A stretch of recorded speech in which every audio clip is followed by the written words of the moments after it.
Sir, जोसा ए 2026 mock allotment 1 लागलं आहे, पण ते ऑनलाईन नेमकं कुठे आणि कसं चेक करायचं ते सांगता का?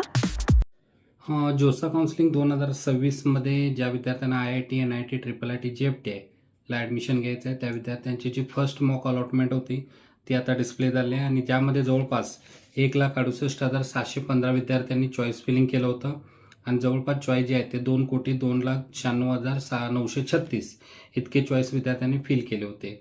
आणि यातून जे अलॉटमेंट आले ते अलॉटमेंट चेक करण्यासाठी तुम्हाला सुरुवातीला जोसा काउन्सिलिंगच्या वेबसाईटला जायचं आहे. वेबसाईटला आला की स्टुडंट ॲक्टिव्हिटी बोर्ड आहे. स्टुडंट ॲक्टिव्हिटी बोर्डवर तुम्हाला इथं मॉक अलॉटमेंट 1 दिसेल आणि मॉक अलॉटमेंट 1वर तुम्ही क्लिक केला की तुम्हाला तुमचा जो JEE मेनचा ॲप्लिकेशन नंबर आहे, पासवर्ड आहे तो टाकायचा आहे. त्यानंतर तुम्ही आलात तर तुमचं लॉग इन दिसेल आणि उजव्या हाताला तुमचं मॉक 1चे अलॉटमेंट आहे. तर मॉक 1मध्ये तुम्हाला कोणतं कॉलेज मिळाले ते नक्की सांगा. त्यानंतर जी सेकंड मॉक आहे ती उद्या 10 तारखेला होणार आहे. 10 तारखेला दुपारी 1 वाजता ती मॉक येणार आहे. कशाच्या बेसवर? तर 9 तारखेला संध्याकाळी जे 5 वाजेपर्यंत जितके चॉईस फिल केले आहेत त्या चॉईसवर येणार आहे.